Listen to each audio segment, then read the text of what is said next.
온유하우스 매일 묵상 1월 16일 묵상을 시작하겠습니다. 오늘은 창세기 12장 말씀을 함께 읽고 묵상을 이어가겠습니다. 오늘 묵상의 제목은 흔들려도 앞으로 나가야 합니다. 입니다. 오늘의 말씀을 읽겠습니다. 창세기 12장 1절에서 9절입니다. 여호와께서 아브람에게 이르시되 너는 너의 고향과 친척과 아버지의 집을 떠나 내가 내게 보여줄 땅으로 가라. 내가 너로 큰 민족을 이루고 내게 복을 주어 내 이름을 창대하게 하리니 너는 복이 될지라. 너를 축복하는 자에게는 내가 복을 내리고 너를 저주하는 자에게는 내가 저주하리니 땅의 모든 족속이 너로 말미암아 복을 얻을 것이라 하신지라. 이에 아브람이 여호와의 말씀을 따라갔고 롯도 그와 함께 갔으며 아브람이 하란을 떠날 때 75세였더라. 아브람이 그의 아내 사레와 조카 롯과 하란에서 모은 모든 소유와 얻은 사람들을 이끌고 가나안 땅으로 가려고 떠나서 마침내 가나안 땅에 들어갔더라. 아브라함이 그 땅을 지나 세겜 땅 모래 상수리 나무에 이르니 그때 가나안 사람이 그 땅에 거주하였더라. 여호와께서 아브라함에게 나타나 이르시되 내가 이 땅을 내 자손에게 주리라 하신지라. 자기에게 나타나신 여호와께 그가 그곳에서 제단을 쌓고 거기서 베델 동쪽 산으로 옮겨 장막을 치니 서쪽은 베델이요 동쪽은 아이라. 그가 그곳에서 여호와께 제단을 쌓고 여호와의 이름을 부르더니 점점 남방으로 옮겨갔더라. 아멘. 오늘의 묵상입니다.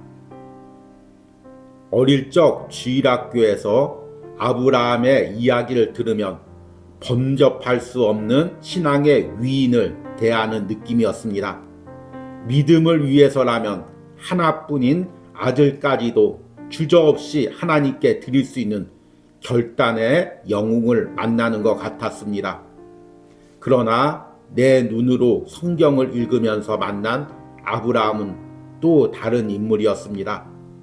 아브라함 역시 우리와 같이 매 순간 흔들리고 실수하기를 반복하는 평범한 신앙인이었습니다. 그러나 그는 그 흔들림 속에서도 한결같이 말씀을 쫓아 앞으로 나갔습니다. 그리고 하나님은 그의 믿음을 인정해 주시고 믿음의 아버지라는 이름에 아브라함이라는 이름을 주셨습니다. 창세기 12장은 본격적인 아브라함의 삶이 펼쳐집니다. 하나님께서는 아브라함을 75세 고향과 살던 곳을 떠나게 하셨습니다. 여호와께서 아브라함에게 이르시되 너는 너의 고향과 친척과 아버지의 집을 떠나 내가 내게 보여줄 땅으로 가라. 우리는 이 부분을 읽으면서 창세기 22장에 하나님의 명령에 주저없이 독자 이삭을 드리기로 결단하는 아브라함의 모습을 연상시킵니다. 그러나 그 믿음까지 가기 위해서 아직 아브라함에게는 많은 여정이 남아 있습니다. 그는 여러 번 낙심과 실패를 경험해야만 했습니다.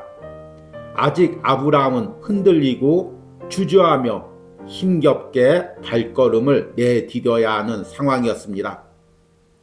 아브라함이 가나안에 도착하자마자 애굽으로 내려간 것, 또 아내 사라를 누이라고 속인 것이 바로 그 증거입니다. 그럼에도 아브라함이 믿음의 조상으로 불렸던 것은 그가 흔들림 속에서 하나님의 말씀을 쫓아 나갔다는 것입니다. 우리는 이상적인 믿음을 흔들림이나 동요가 없는 상태로 봅니다. 그래서 무언가를 믿음으로 결정하기 위해서는 이런 믿음의 상태가 되어야 한다고 생각합니다. 그러나 성경의 인물들은 우리와 같이 매 순간 흔들리고 주저했습니다. 그럼에도 그들은 그런 흔들림 속에서도 하나님의 명령을 따라 앞으로 나갔습니다. 그때마다 그들은 나의 흔들림을 잡아주시는 하나님의 굳건한 손길을 경험했습니다. 그리고 어느 순간 하나님이 나와 함께 하심을 확신하고 불 속에라도 들어갈 수 있는 믿음을 소유하게 되었습니다. 지금 내가 흔들리고 있습니까? 그래서 앞으로 나가기를 주저하고 있습니까? 확고한 믿음이 생기면 그때서야 앞으로 나가려 합니까? 아닙니다. 흔들려도 말씀에 순종하며 앞으로 나가기를 바랍니다. 그러면 그 흔들리는 걸음 속에서도 하나님께서 확고한 믿음을 주실 것입니다. 아멘. 오늘의 말씀 해석입니다. 오늘은 창세기 12장 말씀을 묵상했습니다. 창세기 12장부터 본격적으로 아브라함의 이야기가 펼쳐집니다. 12장 전반부에는 하나님께서 고향에서 아브라함을 부르는 명령과 아브라함이 이에 따라 순종해서 가나안까지 가는 여정을 기록하고 있습니다. 후반부에는 아브라함이 하나님의 명령으로 가나안 땅에 도착했지만 그 땅에 기근이 이르자 애굽으로 내려가고 또 애굽에서 자기 아내 사라를 누이라고 속이는 연약한 모습을 보여주는 장면이 나옵니다. 12장에서 아브라함은 전혀 상반된 두 가지 믿음의 모습을 보입니다. 하나님이 명령하자 고향집과 고향에서 모든 것을 내려놓고 순종해서 하나님이 명령하는 땅으로 가는 아브라함과 기근이 이르자 그 하나님의 명령을 잊어버리고 애굽 땅으로 내려가고 그 애굽 땅에서도 자신의 아내를 누이라고 속이는 연약한 믿음을 보여줍니다. 이 두 가지 다른 아브라함의 모습 중 어떤 것이 진짜 아브라함의 모습일까요?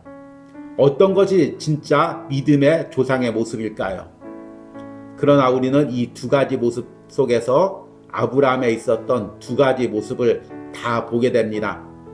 우리가 성경의 인물들을 묵상할 때 주의해야 할 것이 있습니다. 성경의 인물들을 대단한 인물로 생각하고 그들을 본받으려고 묵상하는 그런 부분들입니다. 물론 대단한 사람들이 많이 있습니다. 그러나 그들이 세상의 위인처럼 날 때부터 특출난 재질을 가졌거나 아니면 뛰어난 정치력이나 재능을 가졌던 것이 아닙니다. 성경의 하나님은 대부분 약한 자를 들어서 사용하십니다. 약한 자를 들어 강한 자를 부끄럽게 하는 것이, 그래서 하나님만 영광 받는 것이 하나님이 사람을 사용하는 원칙입니다. 그래서 아브라함을 비롯한 성경의 인물들은 대부분 연약한 사람이었습니다.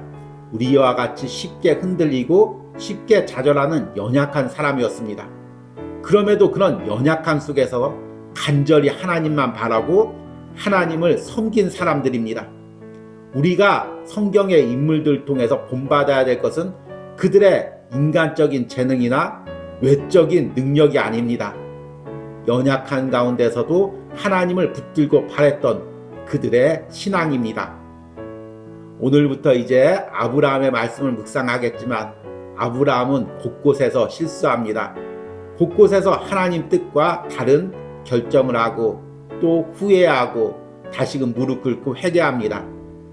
그 과정에서 하나님과 깊은 인격적인 관계를 맺어가고 또 삶에서 하나님과 동행하면서 점점 믿음이 자랍니다. 그리고 결국에는 독자 이삭까지 하나님께 드릴 수 있는 믿음으로 성장합니다. 여러분들은 오늘 창세기 12장에서 하나님께서 아브라함에게 고향 땅을 떠나라고 했을 때 아브라함이 어떤 결정을 했을 것이라고 생각합니까? 우리는 흔히 아브라함이 그 명령을 듣자마자 모든 짐을 싸고 당장 발걸음을 내딛고 출발했을 것으로 생각합니다. 그러나 창세기 12장의 아브라함은 아직 그런 믿음이 준비되어 있는 사람이 아니었습니다. 아마 많이 갈등했을 것입니다. 아마 많이 고민했을 것입니다. 늦은 나이에 모든 것을 다 내려놓고 어딘지도 모르는 곳을 향해 하나님이 떠나라고 할 때 얼마나 주저하고 또 얼마나 두려웠겠습니까? 그런데 중요한 것은 아브라함이 그렇게 주저하며 흔들리며 연약한 가운데서도 오늘 말씀을 보니까 말씀을 따라 떠났다고 기록하고 있습니다. 말씀을 따라간다. 이것이 무슨 의미일까요? 내가 신앙적으로 완벽히 준비되어서 그 말씀을 100% 의심도 없이 한 걸음도 주저함 없이 그 말씀을 완벽하게 따라간다. 그 의미가 아닙니다. 아브라함도 그렇고 성경의 인물들도 그렇고 오늘 묵상을 전하는 저도 그렇고 묵상을 듣는 여러분도 그렇고 우리는 다 연약한 인간입니다. 하나님께서 오로지 하나님께만 순종할 수 있는 하나님 중심적인 인격을 주셨지만 아담 이후부터 다 타락해서 우리의 인격과 영혼은 연약해졌습니다. 그래서 우리는 매 순간 깨닫지 못하고 매 순간 주저하고 매 순간 흔들립니다. 그럼에도 말씀을 따라간다는 것은 무엇입니까? 믿음대로 산다는 것은 무엇입니까? 하나님과 동행한다는 것은 또 어떤 의미입니까? 예수 그리스도의 십자가를 따라가는 삶을 산다는 것은 또 어떤 의미입니까? 흔들리고 주저하고 연약하고 넘어질지라도 하나님을 쫓아 걸어간다는 의미입니다. 그것이 바로 우리가 묵상하는 아브라함의 일생이고 또 우리의 삶이기도 합니다. 창세기 12장을 묵상하면서 여러분들은 아브라함의 모습 속에서 나의 어떤 신앙의 모습을 발견합니까? 하나님의 명령을 받고 믿음으로 발을 내딛는 나의 모습입니까? 아니면 기다리다가 아무런 응답도 없어서 조금씩 남쪽으로 하나님과 멀어지는 내 모습입니까? 그것도 넘어서 이제 세상적인 애국으로 내려가고 내가 살기 위해서 나의 사랑하는 아내를 누이라고 속이고 또 그 아내를 빼앗기는 연약하고 비참한 아브라함의 모습입니까? 그러나 창세기 12장의 아브라함의 모습 중에서 어떤 나의 모습을 발견할지라도 내가 그 가운데서 하나님의 말씀을 따라가기로 결단하시기 바랍니다. 내가 연약할지라도 내가 흔들릴지라도 심지어 아내를 누이라고 속이는 그런 소심함과 비겁함을 가진 부족한 인간일지라도 내가 하나님의 말씀을 따라가기로 결단하시기 바랍니다. 그러면 그 연약한 아브라함과 동행하며 그 아브라함의 믿음을 세워 믿음의 아버지라고 불리게 하신 하나님의 은혜가 하나님의 동행하심이 묵상에 동참하는 여러분들의 심령과 삶에 있을 것입니다. 이런 은혜를 창세기 묵상을 통해 함께 누리시기를 소망합니다. 오늘의 적용과 기도입니다. 지금 내가 신앙의 결정을 하면서 흔들리고 주저하는 부분은 무엇입니까? 흔들림 속에서도 말씀을 붙들고 앞으로 나갈 수 있는 믿음을 달라는 기도를 드리시기 바랍니다. 아멘. 우리 함께 기도하겠습니다. 믿음으로 아브라함은 부르심을 받았을 때 순종하여 장래 유업으로 받을 땅에 나아갈새 갈 바를 알지 못하고 나갔으며 아멘. 하나님, 오늘 창세기 12장에서 아브라함의 모습 중에서 나의 모습을 봅니다. 하나님의 명령에 따라 믿음으로 발을 내딛는 아브라함의 모습. 그러나 하나님이 명령한 곳에 도착해서도 아무런 눈에 보이는 것이 없자 흔들리는 아브라함, 그리고 점차 남쪽으로 내려가는 그 아브라함의 모습, 애굽으로 내려가는 아브라함의 모습, 아내를 누이라고 속이는 그 아브라함의 모습 속에서 나의 모습을 봅니다. 주님, 우리 역시 아브라함처럼 흔들리고 주저하고 방황합니다. 그러나 그런 속에서도 내가 말씀을 붙들기를 원합니다. 말씀을 따라가기를 원합니다. 내가 흔들릴지라도, 내가 연약할지라도, 내가 부족할지라도 날마다의 삶에서 말씀을 묵상하며 말씀을 붙들고 하루하루 걸어가길 원합니다. 그 삶 가운데서 하나님이 나와 동행하시며 매 순간 함께 하심을 보여주실 줄 믿습니다. 아브라함처럼 믿음의 성장을 이루실 줄 믿습니다. 이런 은혜가 온유하우스 매일 묵상과 함께 창세기를 묵상하는 모든 심령과 그들의 삶에 있게 하여 주시옵소서. 예수님의 이름으로 기도했습니다. 아멘.